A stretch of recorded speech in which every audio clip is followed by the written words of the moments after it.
Hi everyone, this is Joy, and today I'd like to talk about and I'd like to share with you my ayahuasca experience. Okay, ayahuasca it's an entheogen and a psychedelic. Um, it's a vine from the Amazon or Peru, places like that, which contains DMT. Okay, DMT is a substance that is being produced by our own pineal gland when we're dreaming or when someone's about to transition to the spirit world, you know. Ayahuasca is also called the vine of the soul. Okay? Okay, so here's just my warning to whoever is in the fence on trying it for yourself. So here's my warning before you do it, because I didn't follow some of the instructions. Like, you were instructed to have like a vegan diet, like a plant-based diet for at least 3 days prior, and I didn't do it. And like few hours before doing it, you're supposed to go like on a fast, and I didn't do it. I was eating chocolates like 2 hours before, because it's ayahuasca. Everyone's journey is different from others. So some have had bad trip on ayahuasca. It's a mind altering um substance. So yeah, one can have a bad trip, and some people have had a bad trip, and mine was kind of mixed. Like, in the beginning it was chill. My ayahuasca journey was like a roller coaster ride. Like, it started chill, and then I had like a bad trip. I got paranoid and all, and then it became so blissful and good, so it ended up good. But then after a few days I had like heart palpitation, and my heartbeat, my pulse rate became irregular. It went to 138 per minute beats per minute, and it turned out my bad cholesterol was so high, and stress can raise bad cholesterol. Eating animal products can raise bad cholesterol, and I think one of the things that raised my bad cholesterol, other than eating animal products at the time, was getting the bad trip initially on ayahuasca journey, because I was so scared. I've never seen myself that scared before, you know so super scared. It's like high negative emotion, so it was so stressful, so it's like I put my body, my mind, my spirit through this really high emotions.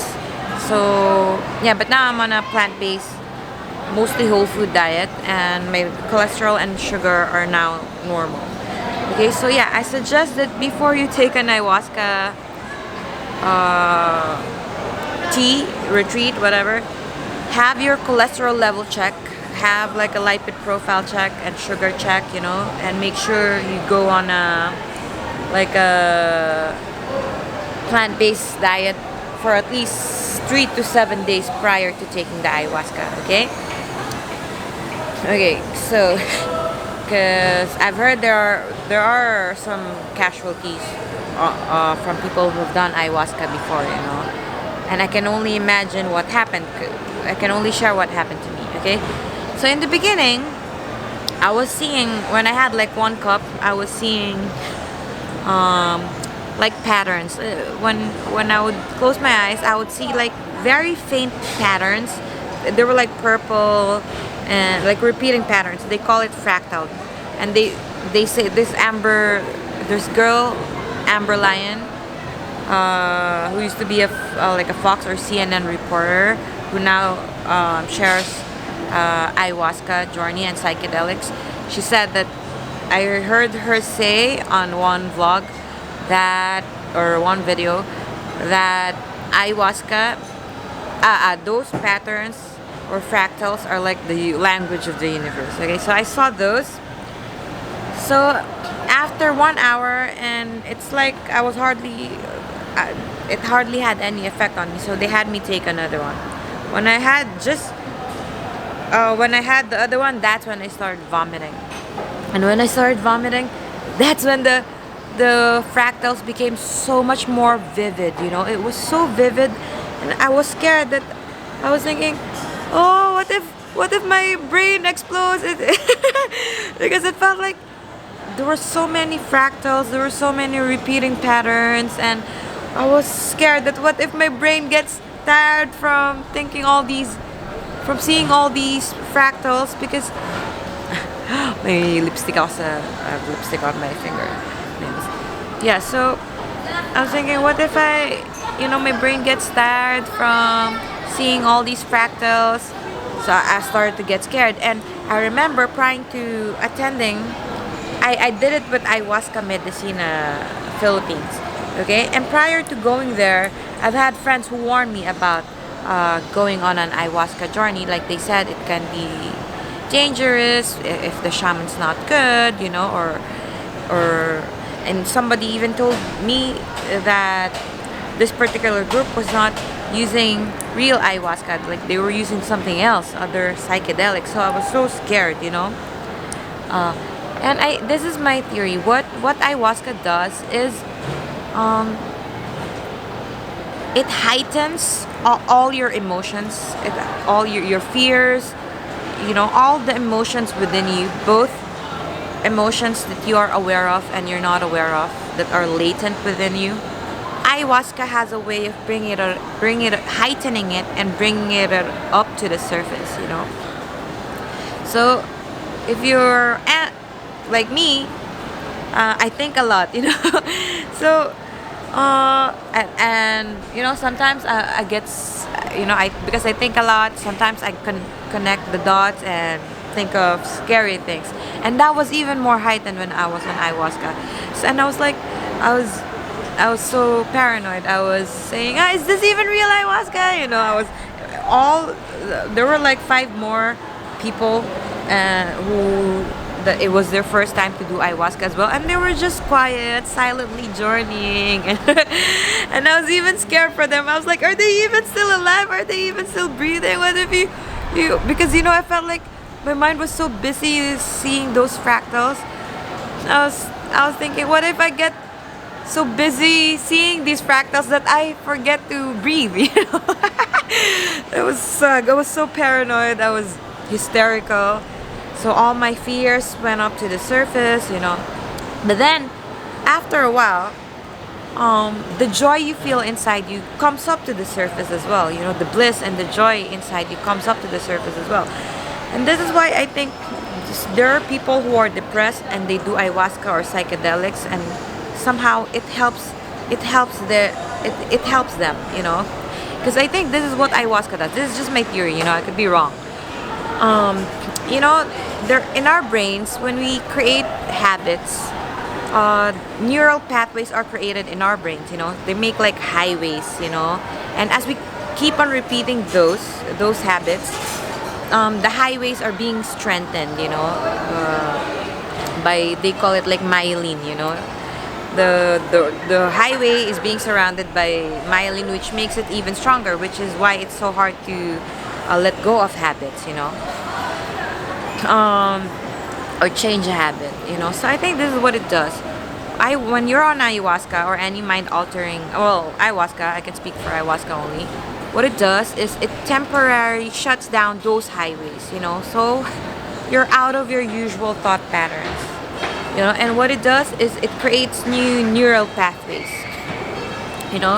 So for example, people who are depressed, they are depressed, but deep inside them, latent in them, or dormant in them, lying emotions such as joy and love and bliss, but it's very deep that they cannot consciously access it. But when you're on ayahuasca, those deep emotions are being brought up to the surface as well. So you start feeling it, and once you feel those emotions, they create new neural pathways in your brain. Now you have access to that joy. Now you have access to that bliss. You're not just depressed all the time.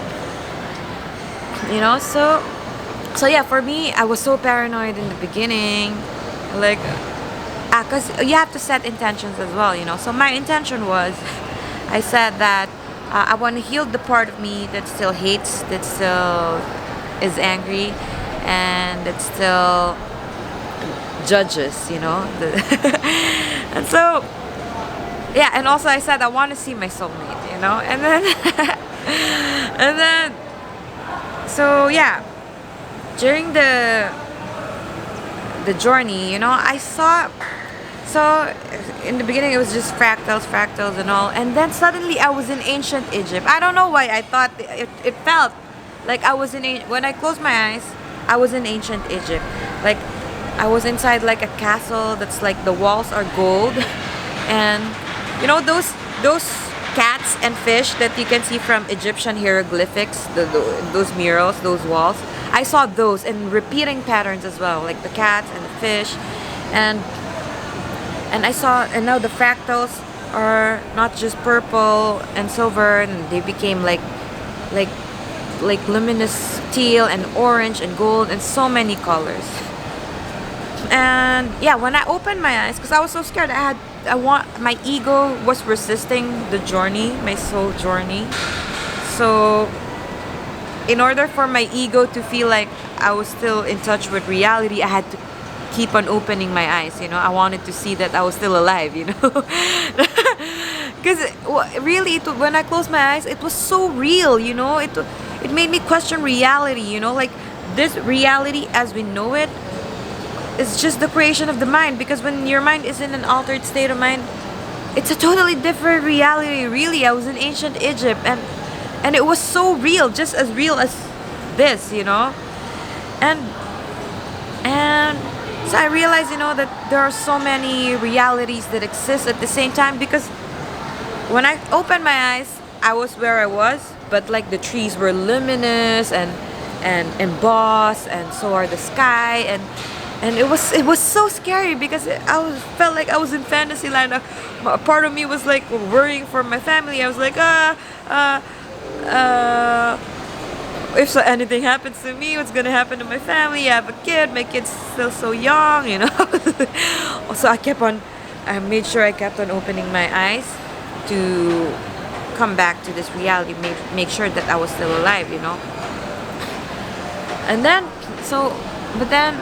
and then I was on, and I was telling them, because the journey is supposed to be 6 to 8 hours. So I was like, what the hell? I don't want this anymore. I don't want this anymore. Get me out. Get me out. Don't you have antidote? I was asking the guides.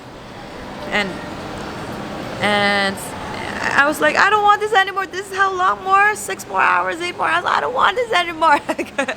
So they said, I heard them say she's on a loop, because one moment I'd be in my mind, ego, and I'd be like, I don't want this anymore. And the next second, I'd surrender, and I'd be like okay with it. And then I'd keep saying again, I don't want this anymore. And then I'd be okay with it again. And I don't want this anymore. Get me out, get me out. And then I'd be okay with it again.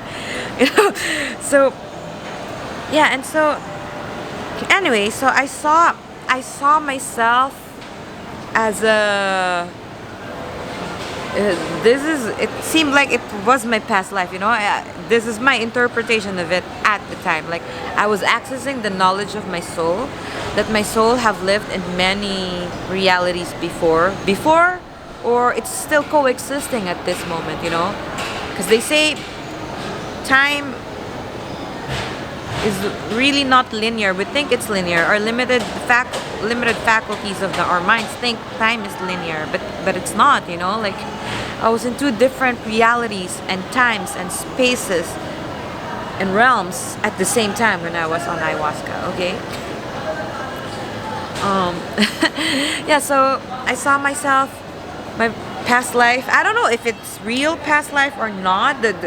My critical mind is telling me, was that really a past life, or you were hallucinating, But this is what I've decided. Whatever it was, whether it was a past life or not, that's what my soul wanted me to see at that moment, because that's what I needed to learn from. And yeah, but I learned a lot from that. So I saw myself as a queen goddess of ancient Egypt. I was queen goddess Isis. So prior to this, I never really researched about Egypt. I watched Ancient Aliens. That's about it that I know about Egypt. I never really researched. I didn't know about the queens or kings of Egypt and all. Maybe I would have read them in passing, but I don't know. I never really researched them. But then when I was on ayahuasca journey, I was Queen Goddess Isis. And I keep on saying the word Horus, Horus, Horus. So when I was already back to reality, after a few days, I started researching who's Queen Isis, who's Queen Isis is. And then I found out that she's like a queen goddess in ancient Egypt, and she had a son called Horus, and the son, I think she married her brother, something like that. And so I saw myself, that was one of my past life, and I saw myself in another realm. I saw myself as a maiden princess, an African maiden princess. I was so voluptuous, and I was bathing in a royal pool, and I was wearing like sexy royal outfit, like like dark voluptuous African princess. And I saw myself also, and my father now was also my father in that past life. And in that I also saw myself as a shaman, like a tribe shaman that people trusted, to kind of lead the tribe. But I was possessed by my demons that lived within me, and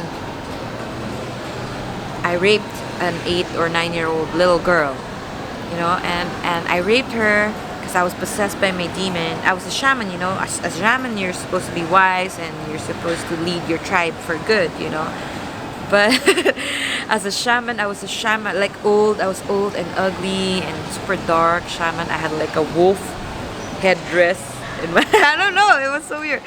And then I raped a little girl, and then because I wanted to hide what I did, I burned the little girl. Okay. And then I also saw myself as a warrior, like a commander-in-chief. I was like an alpha male, like a broad-shouldered, tall alpha male in my horse and with long golden hair. And I was the commander-in-chief. I was also royalty, but I was commander-in-chief, And then I saw myself also as a waterfall. And I saw myself also, I was a white mouse and a rainbow at the same time. And then white mouse and a rainbow, and a cat and a marshmallow at the same time. It was so crazy, and it was real, it was real. It was as real as this, And so this is what I learned, that hate, I don't know, I just went on those on past life journey, and then I started suddenly I had this realization that hate deep down is just love, like everything we resist and like everything we hate, it's our ego, it's our mind that hates it. We hate it because it's our ego resisting the deep love that we still feel deep inside, despite what our eyes see, despite what our egos can understand and can perceive at the moment. We're resisting the deep love and understanding that we feel in our soul for things and for people that we think we hate. And so another thing that I realized is that time doesn't exist. That time does not exist. There's no time. There's only gazillions of strings of powerful, magical, beautiful moments. It's just all these is just strings of time. Is an illusion. All we always have is like the present moment that we have now. Like I understood it from an even profound level. And also there was a point where